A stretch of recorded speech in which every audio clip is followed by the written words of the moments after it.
Il se tenait sur le seuil, le visage tordu de fureur, convaincu que Maureen avait volé 5 millions de dollars à l'entreprise familiale. Elle s'effondra sur le sol boueux, la pluie battante trempant ses vêtements. « Papa, je ne l'ai pas fait. S'il te plaît, écoute-moi, supplia-t-elle, la voix rauque alors que le tonnerre claquait contre la fenêtre. Mais il ne s'y a même pas. Au lieu de cela, il attrapa sa valise, déjà faite comme s'ils avaient planifié cela, et la jeta dans une flaque d'eau.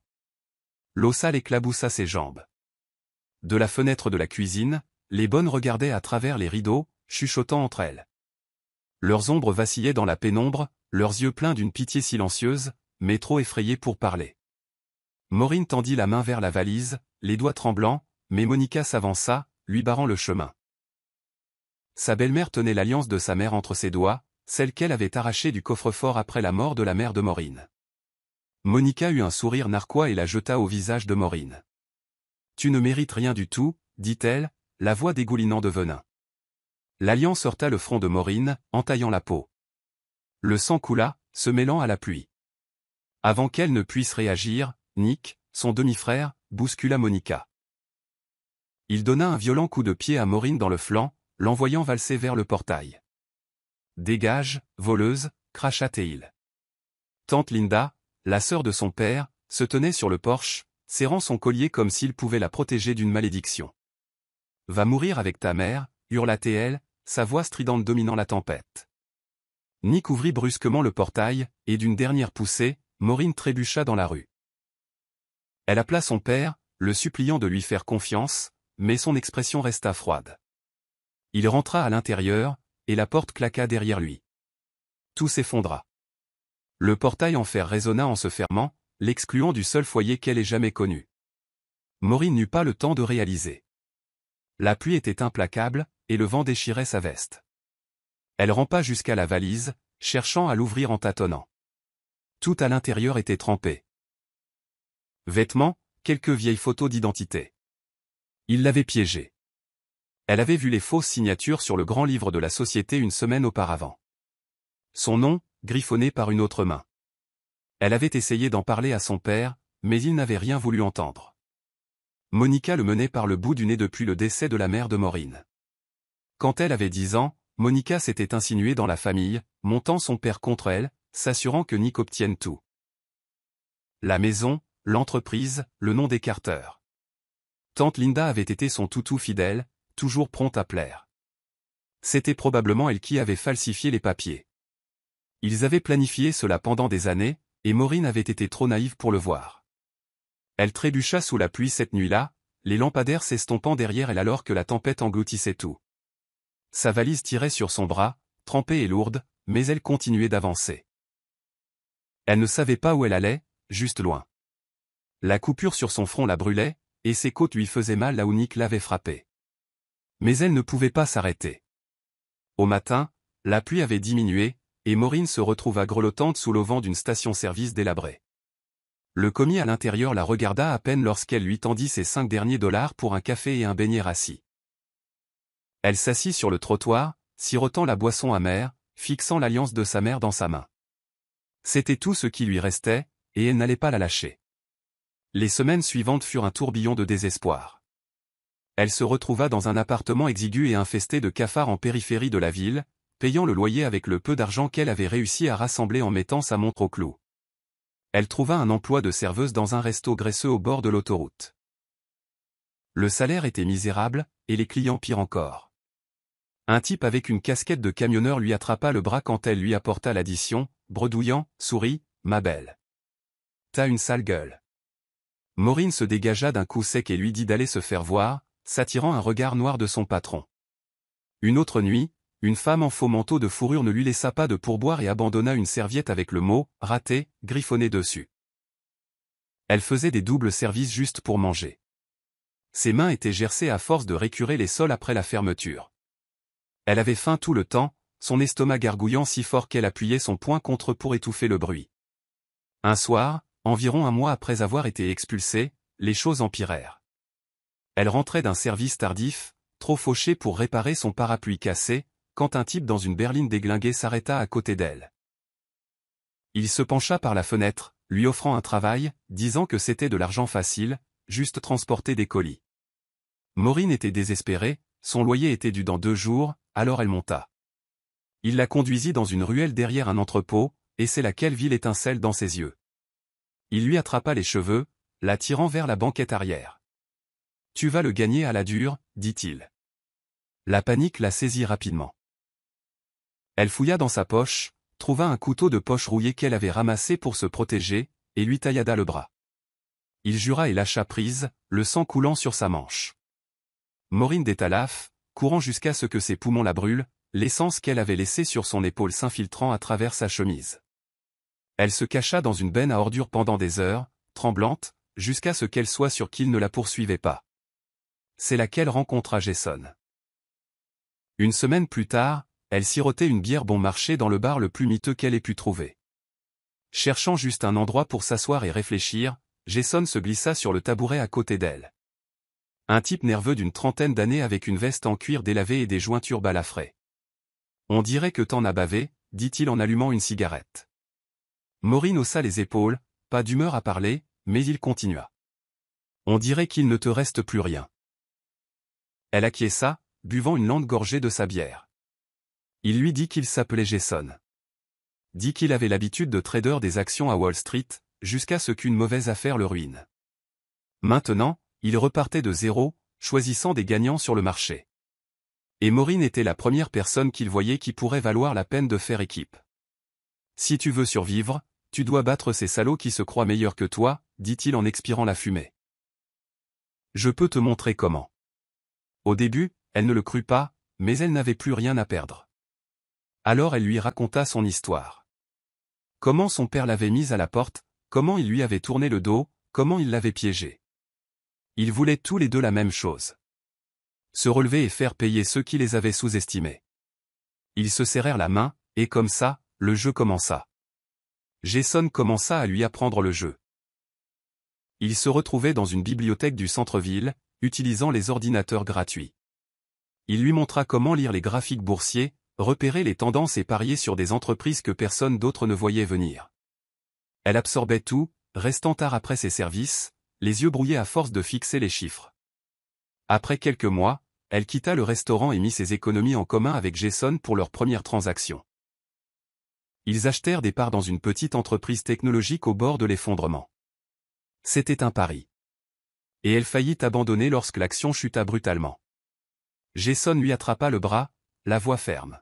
« Tiens bon, on va y arriver. » Il avait raison. 2 semaines plus tard, l'entreprise décrocha un contrat et l'action monta en flèche.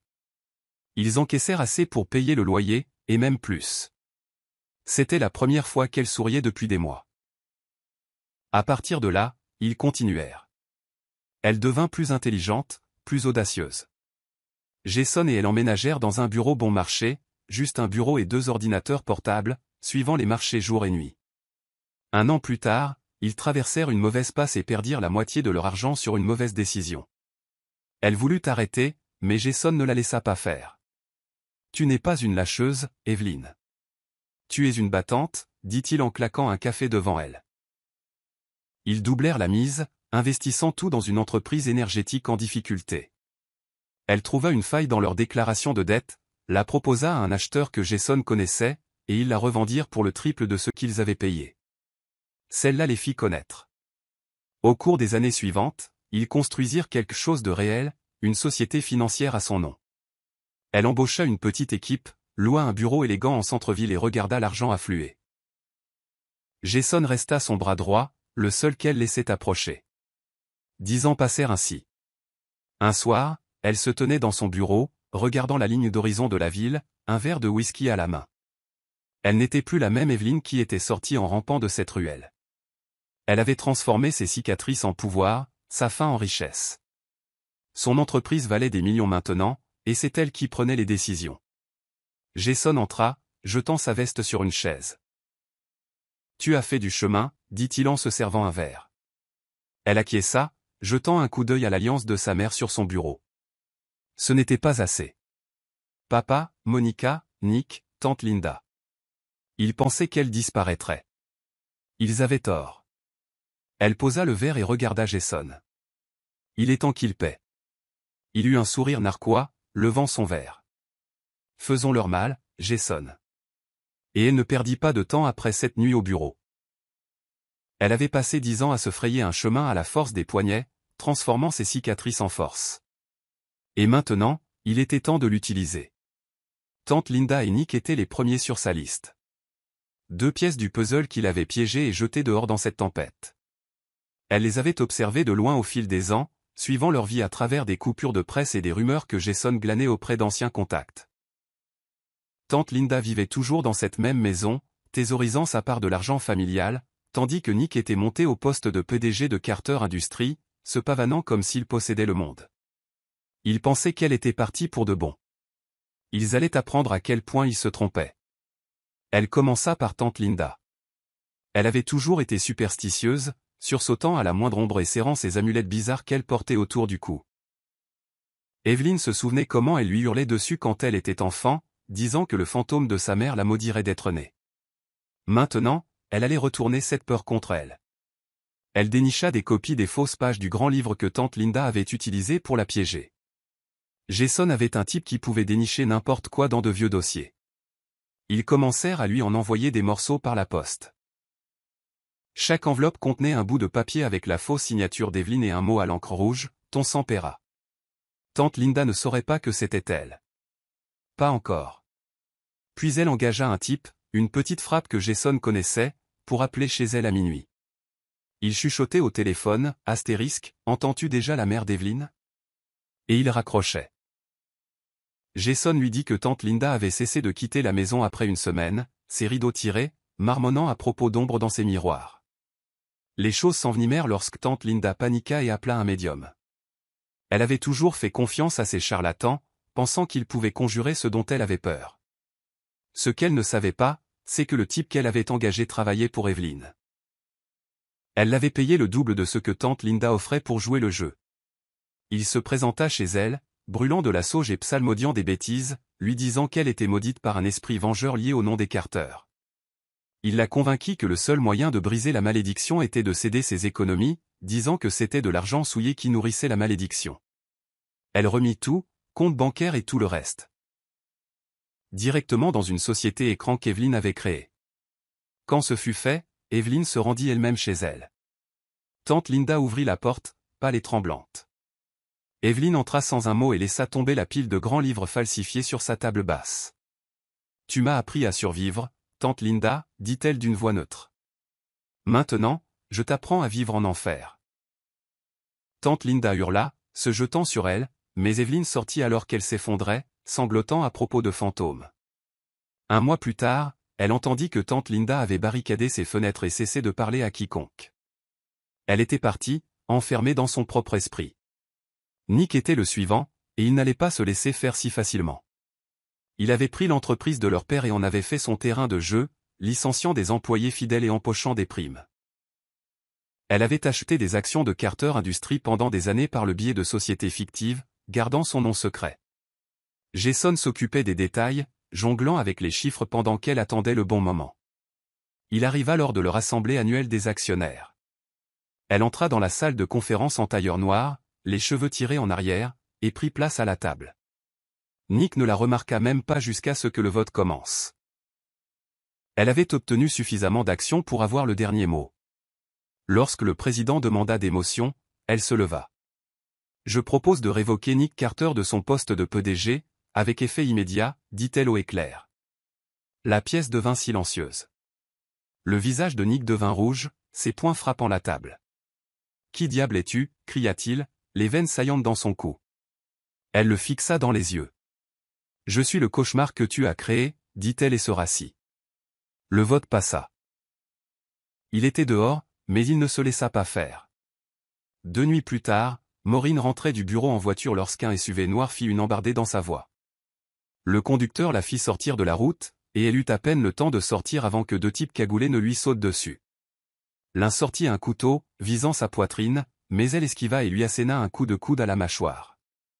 L'autre l'attrapa par derrière, et elle lui piétina le pied, se libérant. Elle courut dans les bois, le cœur battant la chamade, jusqu'à ce qu'elle les perde.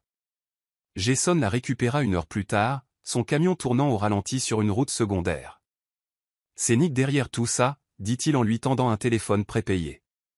Il avait retracé les plaques, des hommes de main liés à un type que Nick connaissait de ses années d'université. Ils n'appelèrent pas la police. Au lieu de cela, Jason organisa une rencontre avec l'un des tueurs à gages, offrant de l'argent pour le faire parler. Le type déballa tout en vidéo, nommant Nick comme celui qui l'avait payé pour éliminer Maureen. Elle publia la vidéo en ligne le lendemain matin, taguant tous les médias qu'elle pouvait.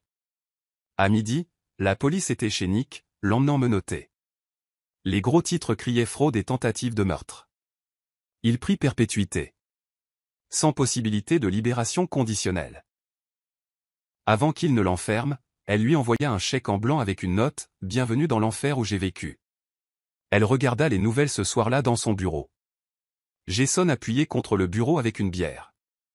Tante Linda était une épave. Nick était fini. 2 de moins, dit Jason en la regardant. Ça va? Son ton était désinvolte, mais ses yeux étaient vifs. Maureen acquiesça, fixant l'écran où la photo d'identité judiciaire de Nick défilait. Ouais, dit-elle sèchement. Ça faisait du bien de les voir tomber, mais ce n'était pas assez. Monica et papa étaient toujours là, vivants comme si de rien n'était. Elle éteignit la télé et attrapa son manteau. On n'a pas fini, dit-elle à Jason. Il termina sa bière et la suivit. La danse n'était pas terminée. Encore 2 pas. Jason et Maureen quittèrent le bureau ce soir-là avec un plan pour faire tomber les 2 derniers. Monica et papa. Tante Linda n'était plus qu'une coquille vide. Nick pourrissait en prison. Et maintenant, c'était leur tour. Maureen avait passé des années à bâtir son empire, attendant cela, et chaque mouvement devait compter. Monica était toujours là. Vivant de ce qui restait de la fortune des Carter. Agissant comme si elle n'avait jamais rien fait de mal. Papa était terré dans une maison de retraite. L'ombre de l'homme qui l'avait mise à la porte. Elle n'allait pas seulement les ruiner. Elle allait s'assurer qu'ils en ressentent chaque seconde. Elle commença par Monica. Monica avait toujours été la marionnettiste. Tirant les ficelles pour piéger Maureen pour ce vol de 5 millions de dollars. Maureen demanda à Jason de fouiller dans les anciens dossiers de l'entreprise et ils trouvèrent la preuve que Monica détournait de l'argent depuis des années. Compte offshore, fausses factures, tout y était. Elle envoya tout à la presse. Des tuyaux anonymes avec suffisamment de détails pour déclencher une tempête. En quelques jours, les gros titres criaient à la fraude de Monica et le fisc saisit ses comptes bancaires. Sa luxueuse maison fut vendue aux enchères et ses soi-disant amis la laissèrent tomber rapidement. Maureen pensait que ce serait tout. Mais Monica n'avait pas dit son dernier mot. Elle riposta durement. Intentant un procès contre Maureen, affirmant qu'elle avait fabriqué les preuves pour la piéger. Ses avocats étaient bons. Trop bons. Ils obtinrent d'un juge un mandat d'arrêt. Et la chose suivante que Maureen sut, c'est que des policiers la menottaient devant son bureau. L'emmenant pour interrogatoire. Jason cria derrière elle, « Tiens bon. On va arranger ça. » Alors qu'il la poussait dans une voiture de police. Ça empira. Monica avait des relations à l'intérieur de la prison. Elle paya quelques détenus pour s'en prendre à Maureen pendant qu'elle était enfermée, en attendant son procès. La première nuit, 2 femmes la coincèrent dans le quartier cellulaire. L'une lui immobilisa les bras pendant que l'autre lui assénait un coup de poing dans le ventre. « Ça vient de ta belle-mère » siffla-t-elle en assénant un autre coup à la mâchoire de Maureen. Maureen se défendit, donnant un coup de pied au genou de l'une et un coup de coude au nez de l'autre. Mais elle continuait d'attaquer. Le temps que les gardiens interviennent, elle était couverte de bleu et saignait. Ses lèvres étaient fendues. Elle passa 3 semaines là-dedans, esquivant les attaques, dormant d'un œil. Jason travailla sans relâche à l'extérieur, faisant jouer toutes ses relations. Il retrouva un vieil enregistrement d'une fête des années auparavant. Monica, ivre de champagne, se vantant auprès d'une amie d'avoir truqué les comptes pour se débarrasser de Maureen. Il le fit parvenir à l'avocat. Hâte de Maureen, et ils le passèrent au tribunal. Le visage du juge devint glacial lorsque la voix de Monica crépita à travers les haut-parleurs. L'affaire bascula. Ils abandonnèrent les charges contre Maureen, et Monica écopa de 20 ans pour fraude et complot. Maureen sortit de prison, une femme libre. Son nom blanchit. Une semaine plus tard, elle rendit visite à Monica en prison. Monica était assise en face d'elle en combinaison orange, les cheveux en désordre, la fusillant du regard comme si elle pouvait encore gagner. Maureen sortit une alliance, celle que Monica avait portée avec papa. Elle l'avait rachetée aux enchères juste pour ça. Tu as dit que je ne méritais rien, lui dit Maureen en la lui jetant au visage. Elle rebondit sur la joue de Monica et tomba par terre avec un cliquetis. Tu as perdu, Monica. J'ai tout ce que tu as toujours voulu. Monica se jeta contre la vitre qui les séparait, hurlant. Tu vas brûler pour ça, petite. Maureen se retourna et sortit, ses jurons résonnant derrière elle. Le gardien à la grille hocha la tête au passage de Maureen, et elle se surprit à sourire narquoisement. Monica pourrirait là-dedans, impuissante, exactement comme Maureen l'avait prévu. Restait papa. Il avait déménagé dans une maison de retraite bon marché après que l'entreprise eut fait faillite. Trop fauché pour entretenir la vieille maison. Maureen le trouva assis dans un fauteuil délavé, fixant une télé qui n'était même pas allumée. Il leva les yeux quand elle entra, ses mains tremblant alors qu'il essayait de se lever. Evelyn, croassa-t-il, la voix faible. J'ai tout gâché, ma petite. Je suis désolé. Elle ne bougea pas, se contentant de se tenir là, les bras croisés. Tu les as choisis plutôt que moi, dit-elle, gardant un ton égal. Où sont-ils maintenant, papa? Il se laissa retomber dans le fauteuil, les larmes montant à ses yeux. Elle sortit une vieille photo de famille de son sac. Une d'elles, lui et maman avant que tout ne déraille, et la déchira en deux juste devant lui. Il tressaillit comme si elle l'avait frappé, mais elle n'avait pas fini. Puis elle trouva quelque chose auquel elle ne s'attendait pas. Nichée dans un tiroir près de son lit se trouvait une lettre, jaunie et froissée, datée d'une semaine après cette nuit de tempête. C'était son écriture, adressée à elle. Evelyn, je n'aurais pas dû la croire. J'avais tort. Rentre à la maison. Monica devait l'avoir intercepté. La lui avoir caché toutes ces années. Il n'était pas purement mauvais, juste un homme faible qui l'avait laissé mener la barque. Maureen le fixa, la lettre à la main, et il se mit à sangloter. J'ai essayé de réparer les choses, dit-il, s'étouffant avec les mots. Il était trop tard. Elle ne dit rien pendant une minute. Puis elle laissa tomber la lettre sur ses genoux et sortit un chèque de sa poche.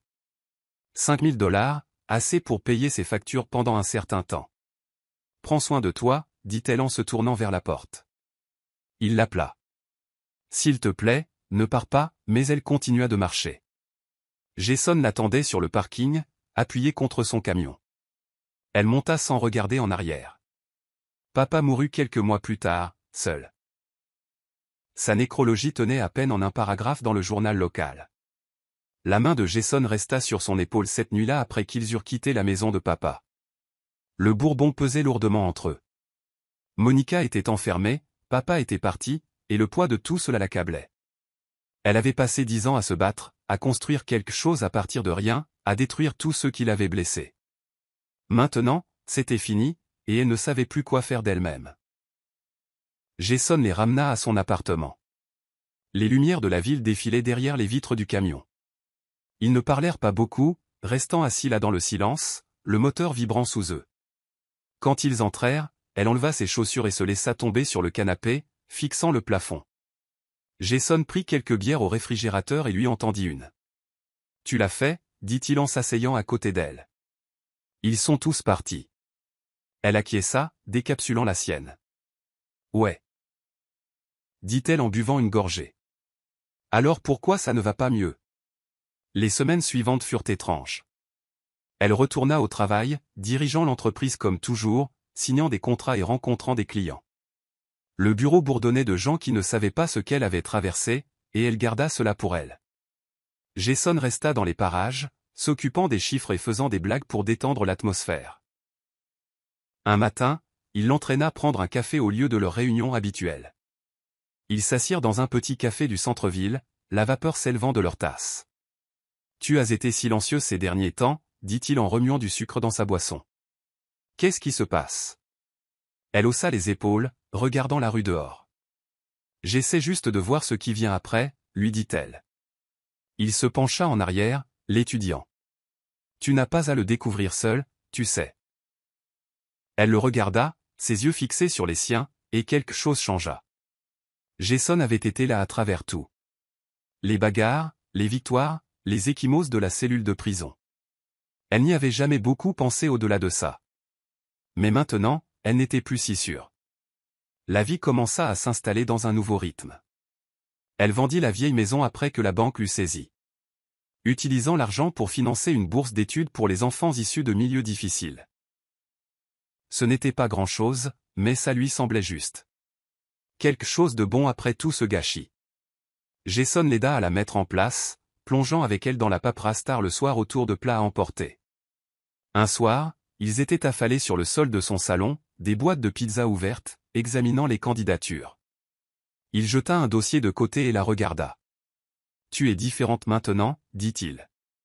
Moins en colère. » Elle attrapa une part et eut un sourire narquois. « Peut-être que je suis juste fatigué. » Il rit, secouant la tête. « Non, c'est plus que ça.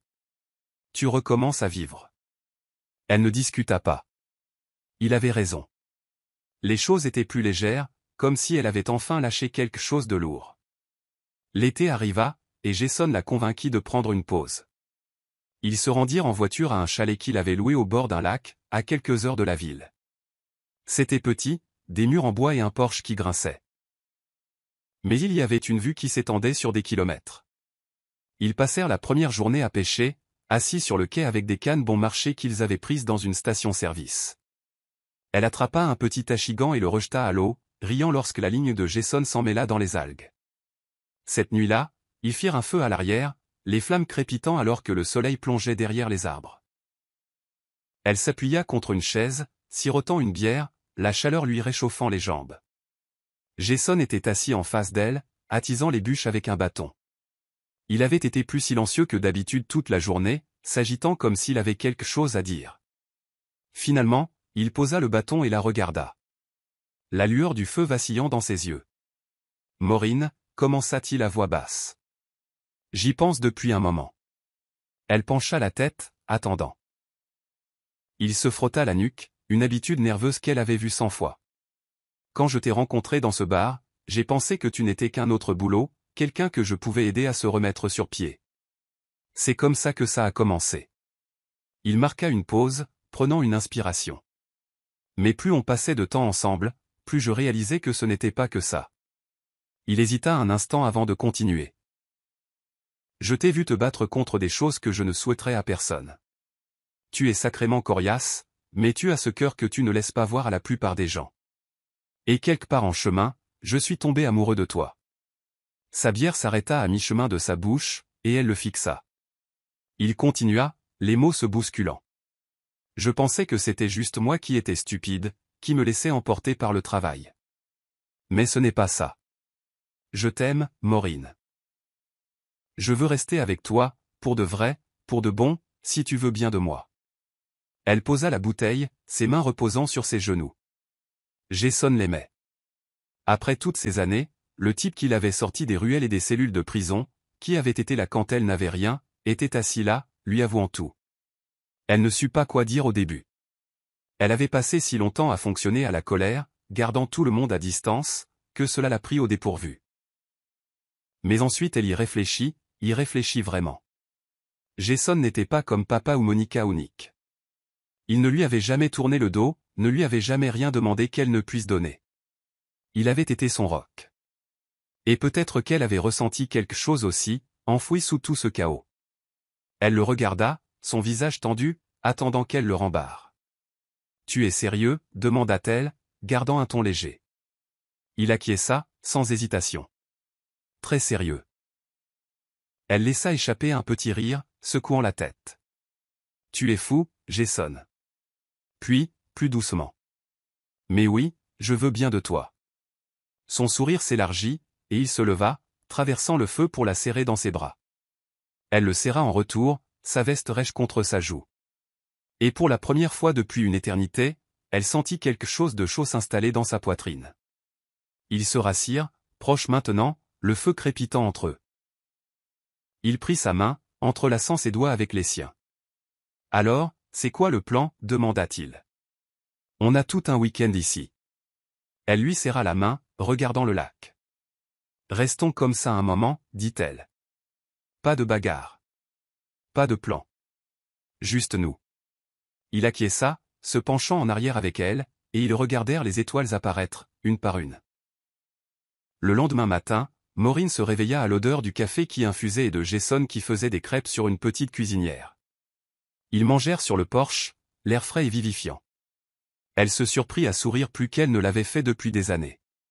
Plus tard, ils firent une randonnée sur un sentier voisin, serpentant à travers les pins jusqu'à une clairière avec vue sur l'eau en contrebas. Maureen se tenait là, reprenant son souffle, Jason à ses côtés. C'est ça, dit-elle, plus pour elle-même que pour lui. Ce qui me manquait. Il passa un bras autour de sa taille. Tu l'as maintenant, dit-il. Et il avait raison. La vengeance était accomplie. Le passé était enterré. Et elle avait trouvé quelque chose de mieux. Quelqu'un qui la voyait, tout entière, et qui restait. Elle n'était plus vide. Elle était heureuse.